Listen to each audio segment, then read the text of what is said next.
तो 12 महीने का पैसा 30,000 होता है। एक साल 30,000 रुपया 14 जनवरी को पूरे बिहार के माता बहन के खाते में हम लोग नहीं कर पाते।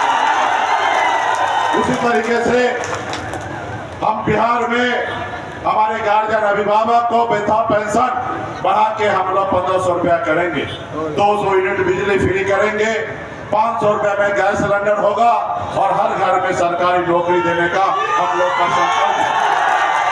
आप जानते हैं हमारे ऊपर 44 साल है और हमको अभी कम से कम 30-35 साल का राजनीति करना है। ना हम मोदी जी या ना नीतीश जी हैं कि इसे 5 साल के लिए हमें बोलना है।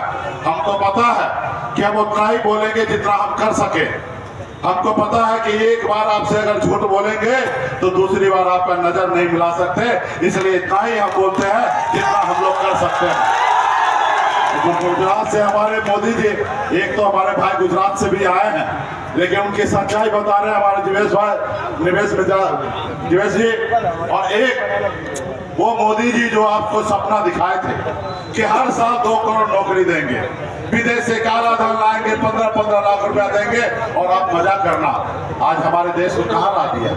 5 किलो चावल पे इस देश के 80 करोड़ लोगों को 5 किलो चावल में लाइन लगा दिया और उनके नेता लोग कहते हैं कि मोदी जी चावल दे रहा है। ऐसा लगता है कि मोदी जी अपना संपत्ति, पूर्वज का संपत्ति बेचकर और आप लोगों को चावल बांट रहा है। अरे भाई बताइए, ये चावल आपका है, ये देश में आपका अधिकार है, आप इस देश के मालिक हैं। आपको कह रहा कि मैं चावल बांट रहा हूँ। अभी आपको जानकारी मिला, मोदी जी आए थे, मीडिया के साथी को नजरबंद कर दिया गया।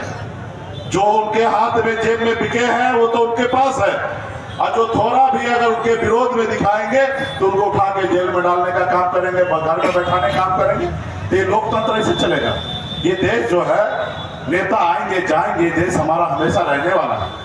इस देश के लिए सबने कुर्बानी दिया है। ये देश में कोई एक आदमी की लड़ाई से ये देश नहीं बना।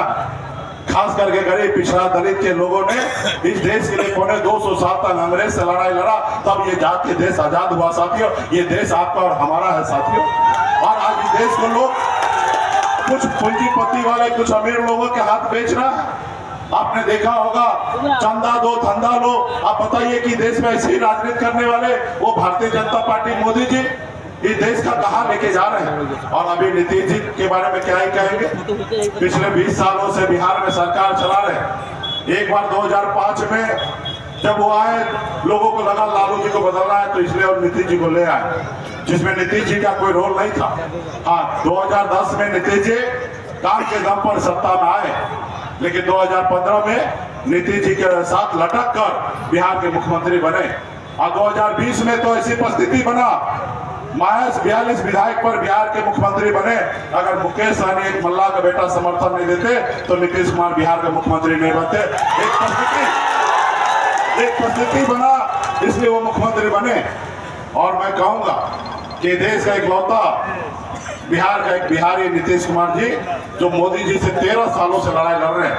मोदी जी देश में सभी को झुका दिया, सभी को अपने अंदर ले लिया, लेकिन एकमात्र नीतीश जी तो झुका नहीं पाए। नीतीश जी हमेशा उनसे लड़ते रहे और उनसे जीते।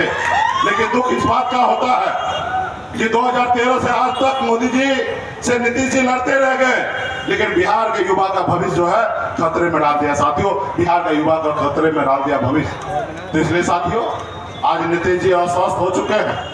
नीतीश जी शायद स्वस्थ होते तो हमारे लिए चैलेंज हो सकता था, लेकिन आज नीतीश जी अस्वस्थ हो चुके हैं। तबियत खराब है, और तबियत खराब तो किसी का भी हो सकता है भाई। उस उम्र में हम भी जाएंगे, 75 साल पार करेंगे तो शायद हमारे साथ भी होंगे। मैं उनके तबियत अस्वस्थ को मजाक नहीं बनाना चाहता हूँ। मैं तो उनका शुभचिंतक, उनके परिवार के लोगों से कहूंगा कि नीतीश जी का अच्छा उपचार कराए।